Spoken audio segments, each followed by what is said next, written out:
The morning sunlight gently awakened Elizabeth Grayson's eyes as it streamed through the window. Even at 65, the habits from her 30-plus years as an elementary school teacher hadn't faded easily. She slowly sat up and glanced at the family photo on her bedside table. "Good morning, Jake," Elizabeth whispered softly. The sight of her 6-year-old grandson's innocent smile in the photo tugged at her heart. Her single-story house in a quiet residential area of Westchester County had once been filled with laughter. Now, the silence weighed heavily on her heart. As she went through her morning routine, the events of the past 2 years flashed through Elizabeth's mind like a slideshow. It started 2 years ago with the devastating news that Sarah, her son Michael's wife, had died in a car accident. Then, 6 months ago, her beloved grandson Jake suddenly disappeared. Why? Elizabeth sighed deeply as she brewed coffee in the kitchen. As the aroma filled the room, her eyes unconsciously drifted to Jake's photo on the living room wall. It captured his smile, frozen in time just before he went missing. The police had investigated seriously for the first month. But as time passed without any decisive leads, their enthusiasm waned. When it seemed the case might be labeled unsolved, Elizabeth made a decision. She had to take action herself. She pulled out her old teaching notebooks and began organizing information. She distributed posters at the local community center, spread information on social media, and sometimes even traveled far to chase down dubious rumors. "Elizabeth, don't push yourself too hard alone," her friends often worried. But Elizabeth had no intention of stopping. "I still have things I can do," she would say, going about her days. After finishing breakfast, Elizabeth went out to the garden. Tending to the flower bed was an important time for her to calm her mind. But today, the sound of children's voices from the neighboring house made her pause. "Jake, where are you?" Her voice calling her grandson's name was carried away by the wind. In the morning, she volunteered at the local library. Reading books to children was a happy time for Elizabeth. But it also reminded her of Jake's smile. "Grandma, what story is next?" Jake's voice, often asking that question, still lingered in her ears. After leaving the library, Elizabeth passed by Michael's house as usual. He had become so absorbed in work that he rarely wanted to talk about Jake's disappearance. Still, Elizabeth passed by here every day, unable to let go of the faint hope that maybe. "Michael, you're suffering too, aren't you?" Looking up at the light seeping through the windows, Elizabeth imagined her son's inner turmoil. Losing Sarah, and now Jake too. The thought of his pain made her heart ache. Back home in the evening, Elizabeth looked at the maps and notes spread out on the living room table. They contained detailed information from her search efforts. Though none had led to a decisive clue, she added new information without losing heart. "Tomorrow, I'll look into that rumor a bit more," Elizabeth said, penning her plans for the next day. It was already dark outside, but her eyes held a determined light. Before bed, she gazed at the family photo again.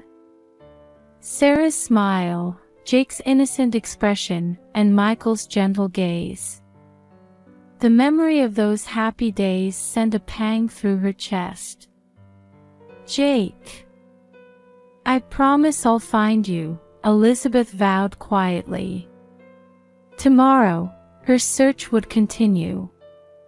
And she believed that someday, they would all be able to take a new family photo together. Lying in bed, Elizabeth reflected on the day. The days of searching were wearing on her heart and body. But she couldn't give up. Tomorrow might bring new information.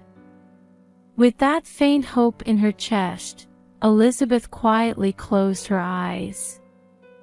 Elizabeth woke early, reviewing her planned actions for today in her head. After breakfast, she left the house with a determined expression. Another day of searching for Jake was about to begin. Her first destination was the local community center. Elizabeth, carrying handmade posters, headed for the center's bulletin board. There were already various notices posted, but she skillfully rearranged them, pinning up the paper with Jake's smiling photo in the center. Has anyone seen this child? Elizabeth whispered softly. She hurried to the next destination, praying that it would catch the eye of visitors to the center. The local church, supermarket, park. Elizabeth walked all over town, putting up posters wherever she was allowed. Even as she dragged her tired feet, her eyes held a strong will. Back home, Elizabeth sat in front of her computer. Spreading information on social media was a new challenge for her. Though she had been hesitant at first, now her fingers flew over the keyboard with practiced ease. Please, someone with information. Elizabeth prayed in her heart each time she sent a post. A few days later, Elizabeth visited her son Michael's house. Since Jake's disappearance, there had been something off about Michael's attitude. Today, that feeling of unease grew stronger. Mom, don't you think it's time to give up the search? Michael said coldly. Why? Jake is your son. Elizabeth looked straight into her son's eyes. We should accept reality. Even the police. Michael's words trailed off. To Elizabeth, it seemed like his eyes were hiding something. Michael, do you know something? Nothing. Michael averted his gaze. This conversation planted a new seed of doubt in Elizabeth's heart. Her son's behavior was too unnatural. Could he be hiding some crucial information? A few days later, Elizabeth was having tea with a group of neighborhood housewives. The topic naturally turned to Jake's disappearance. Elizabeth, actually. The woman living next door spoke up. I've been hearing strange noises at night recently. Elizabeth held her breath. What kind of noises? Like a child crying, but I'm not sure. At this information, Elizabeth's heart began to race. Could it be? But that was too terrible a thought. The next day, knowing Michael would be away on a business trip, Elizabeth decided to visit her son's house again. Ostensibly to tend to the plants. The front door was slightly ajar. Elizabeth hesitated but decided to enter. Michael. No response. Silence dominated the house. Elizabeth walked around inside. Everything looked normal. But she stopped in front of the basement door.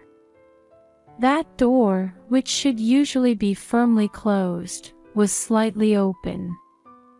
Her heartbeat quickened. Elizabeth touched the doorknob with a trembling hand. "Jake." She called her grandson's name with a voice mixed with faint hope and fear. There was no answer, but she thought she heard a faint sound from somewhere far away. Elizabeth took a deep breath. She couldn't imagine what lay ahead. But she needed to know the truth, no matter how terrifying it might be. Slowly, she began to descend the basement stairs. One step, then another. With each step, doubts grew within Elizabeth. Michael's unnatural behavior, the strange noises at night, and now this slightly open basement door. Everything seemed to suggest something. Elizabeth reached the bottom of the stairs. In the darkness, she waited for her eyes to adjust to the light. And then, as Elizabeth's eyes adjusted to the darkness, the outline of the basement gradually came into view. The damp air clung to her skin, and a faint smell of dust tickled her nose. With her heartbeat pounding in her ears, she cautiously took a step forward. "Jake," she called out softly. Then, from the darkness, she heard a faint sound. Elizabeth held her breath and slowly moved towards the source of the noise. There, under a dim light bulb, she saw a small figure huddled. "Jake!" Elizabeth couldn't help but cry out. Seeing her grandson chained up, a sharp pain shot through Elizabeth's chest. She rushed to Jake's side and touched his cheek with trembling hands. "Grandma." Jake's voice was weak and filled with fear. "It's okay, Jake. Grandma's here," Elizabeth said, holding back tears.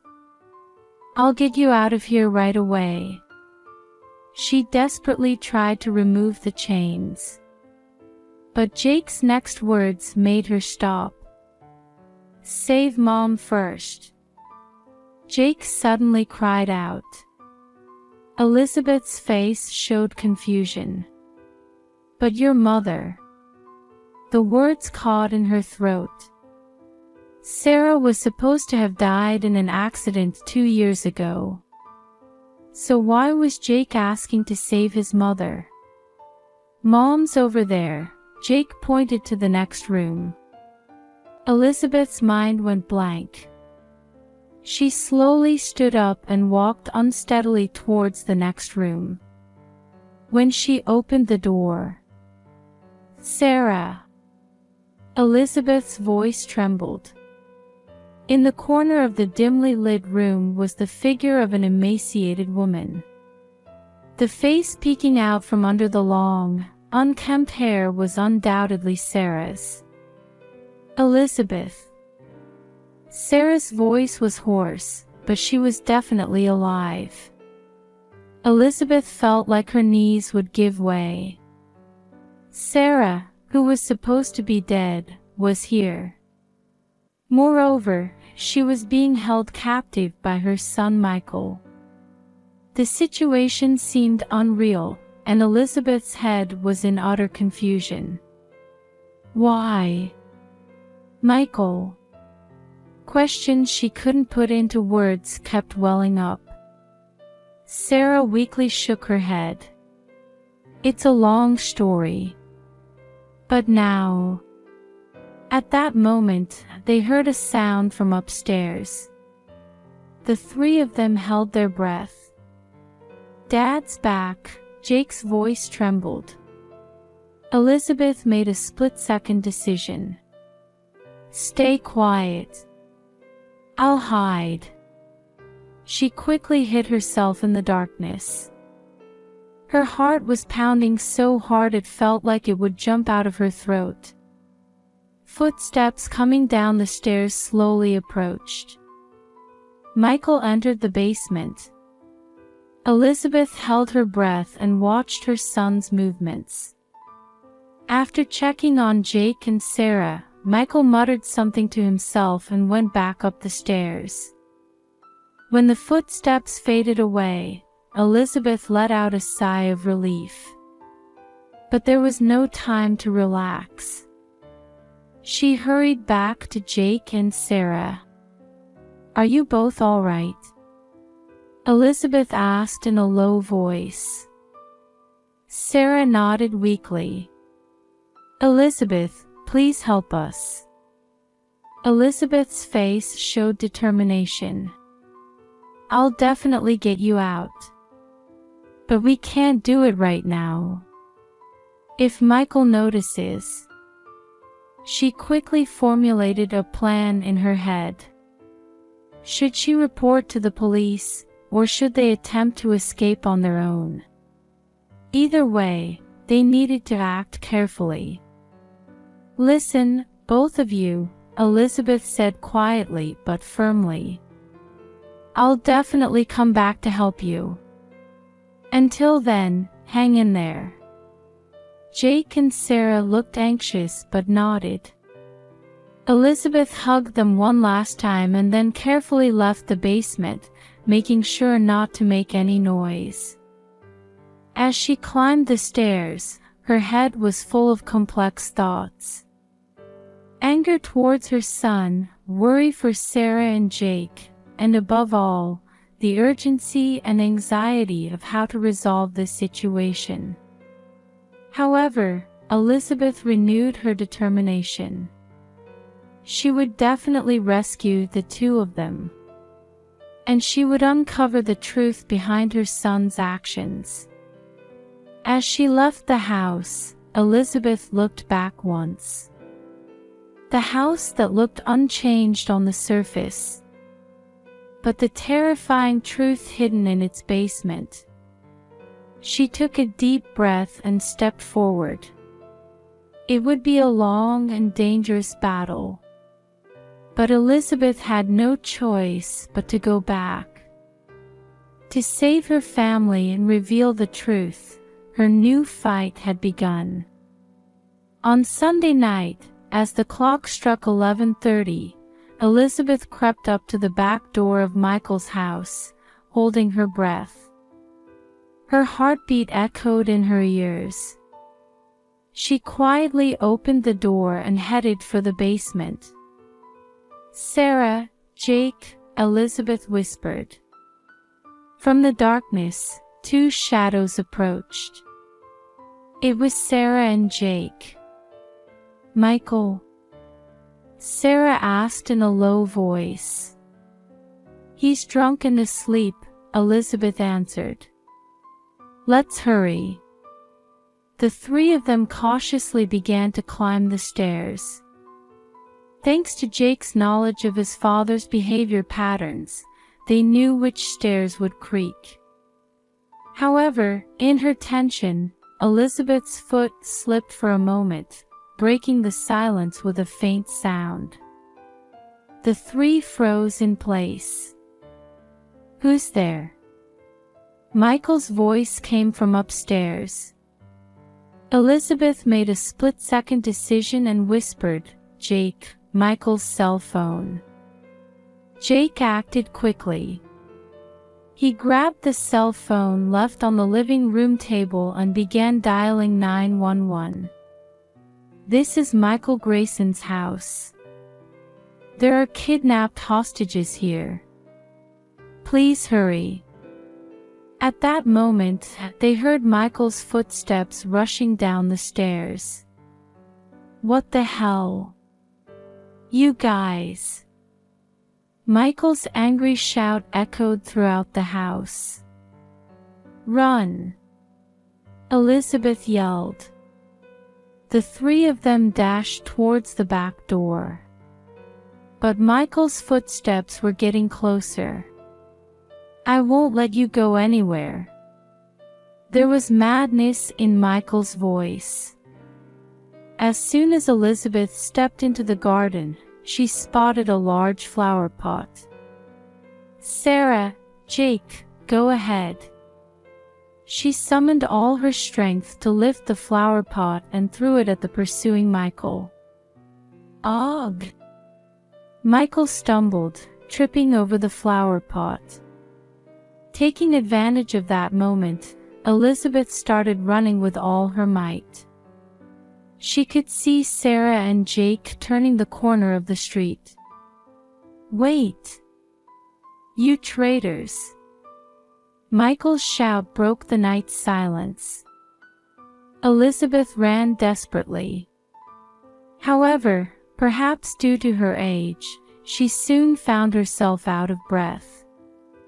Michael's footsteps were getting closer. "It's over, Mom," Michael's voice came from right behind her.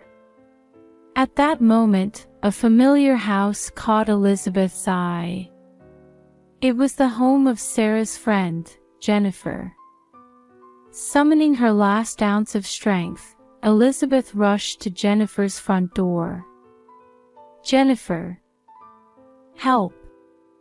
She desperately pounded on the door. The door opened. Jennifer's surprised face appeared. "Elizabeth! What's wrong? Let me in. Quickly!" Elizabeth turned around. Michael was almost upon her. "Mom, stop!" Michael's eyes were bloodshot. "Are you trying to ruin everything?" Jennifer seemed to immediately grasp the situation. She pulled Elizabeth into the house and slammed the door shut. "I'm calling the police." Jennifer immediately headed for the phone. Elizabeth collapsed onto the floor. For a while, she couldn't speak due to her rapid heartbeat and shortness of breath. Outside, Michael continued to shout, "Open up! Mom, what have you done?" But his voice was soon drowned out by the sound of sirens. Elizabeth finally took a deep breath. "I hope Sarah and Jake are safe." Jennifer placed a hand on her shoulder.